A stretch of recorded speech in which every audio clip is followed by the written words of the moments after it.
Today, we continue our series by thinking about emotional, psychological, and social suffering. Although the reality of physical suffering is well known and widely encountered, emotional, psychological, and social suffering are not as widely acknowledged or understood in society, although they are certainly universally experienced. Physical suffering itself frequently shares in psychological suffering. But the source of non-physical suffering is other than the body. For example, the origin of emotional suffering is the feelings that a person experiences. Psychological suffering originates in the mind, that element of a person that enables them to be aware of the world and their experiences, to think and to reason. Social suffering comes from the psychological and emotional reactions resulting from the relationships or interactions that we have or fail to have with other people. Moreover, the terminology that is used to describe these kinds of non-physical sufferings often overlaps with terms such as mental, psychic, emotional, and psychological being employed interchangeably. Mental suffering is often quite hidden and not as noticeable as physical suffering. A person with a broken leg and a cast is widely recognized as having experienced physical pain. But the pain of a person with a broken heart often goes unnoticed. An individual lying in a hospital bed recovering from major surgery is usually given appropriate sympathy and support. But a patient in a psychiatric facility often suffers societal prejudice against an illness that is just as real and equally as painful as any physical ailment. In fact, the public display of mental suffering is often complicated by stigma, even in the more sympathetic era in which we live, well over a century or more following the inauguration and development of the psychological sciences. The circumstance is further complicated by the different kinds of emotional and psychological sufferings that people experience, such as depression, addictions, loneliness, dementia, anxiety, anger, grief, and so forth. The experience of these mental states share certain commonalities, though each is unique in its own way. Sometimes suffering as this rises to the level of a psychological disorder needing professional therapy, while other aspects of this kind of suffering are relational and social in nature, or circumstantial, or sometimes more akin to a fault rather than a disorder. Regardless of the degree or kind of psychic suffering an individual experiences, the Church understands that the actual experience of such suffering presents an opportunity for the compassionate intervention of others on behalf of the one who suffers. In appropriate cases, the Church recognizes that such intervention should include recourse, particularly in the case of definitive psychological illness, to treatment by practitioners of the medical and psychological sciences. But in all cases, the Church teaches that it is the duty of the Christian faithful, as St. Paul said, to bear one another's burdens and so fulfill the law of Christ. For 2 millennia, the purpose of the Church's ministry to the mentally suffering has been and continues to be twofold. First of all, the Church seeks in very practical ways, through exercising the corporal and spiritual works of mercy, to embody and carry out the messianic mission to the world, exemplified and fulfilled in the Lord Jesus Christ, and in so doing, to bring good tidings to the afflicted, to bind up the brokenhearted, to proclaim liberty to the captives, to comfort all who mourn, to give them a garland instead of ashes, the oil of gladness instead of mourning, the mantle of praise instead of a faint spirit. The spiritual works of mercy, such as instructing, advising, consoling, comforting, forgiving, and bearing wrongs patiently, are particularly applicable when ministering to those afflicted with emotional, psychological, and social suffering.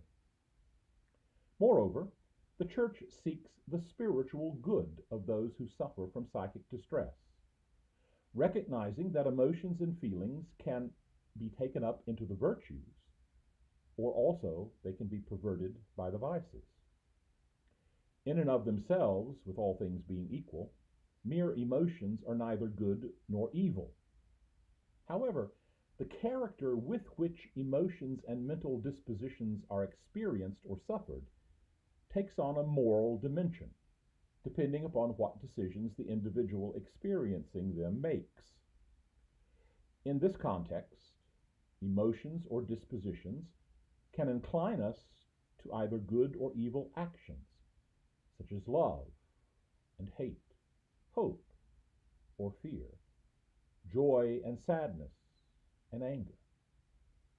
By encouraging and assisting the mentally suffering to use the very fact of their suffering and the humility that it offers as an opportunity to turn to God and rely evermore upon His divine providence, the Church seeks, above all, the salvation of the souls of those who suffer.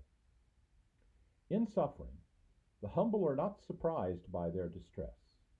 It leads them to trust more and to hold fast in constancy. Like all suffering, emotional, psychological, and social suffering presents to the individual an opportunity for spiritual growth. This is especially true when those who suffer live out their suffering in communion with the Church, where Christ provides for our growth, to make us grow toward Him, our head.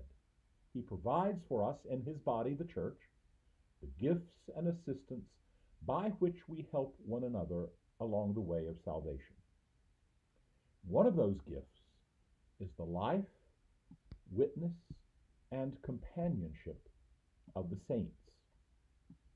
There are many saints who not only suffered physically, but who also had occasions of profound mental suffering as well.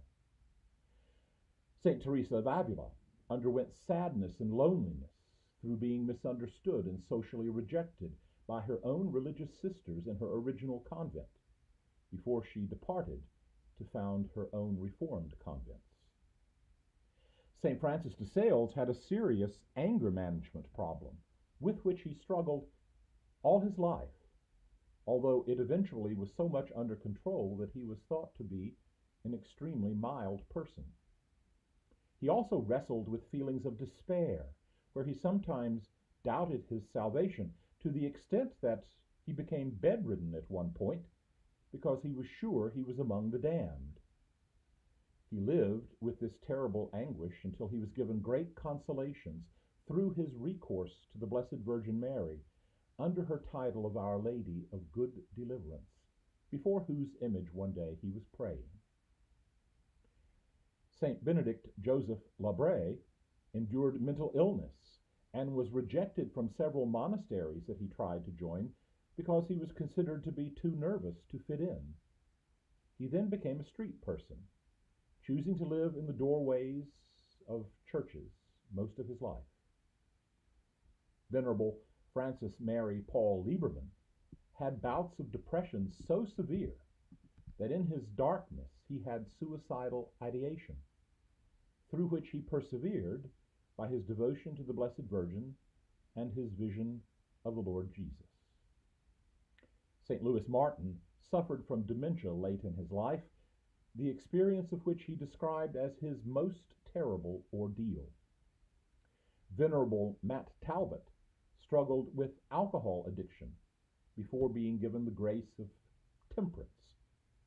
But the temptation to drink remained a lifelong struggle, a temptation over which he prevailed by recourse to the sacraments, prayer, daily mass, and penance. These are but a few examples of the saints who have so suffered. Through their struggles, we are offered models of perseverance, faith, and hope when dealing with our own suffering. However, the saints are not only just examples for us, but they are also our companions in suffering, who intercede for us before God and obtain from him the graces that we need to bear our suffering and triumph through it. In their lives and words, we are given signposts to point us toward the source of all comfort, healing, and help, and to direct us to that day when God will wipe away every tear from our eyes, and death shall be no more, neither shall there be mourning, nor crying, nor pain any more, for the former things will have passed away. Tomorrow, we will continue our series as we think about spiritual suffering.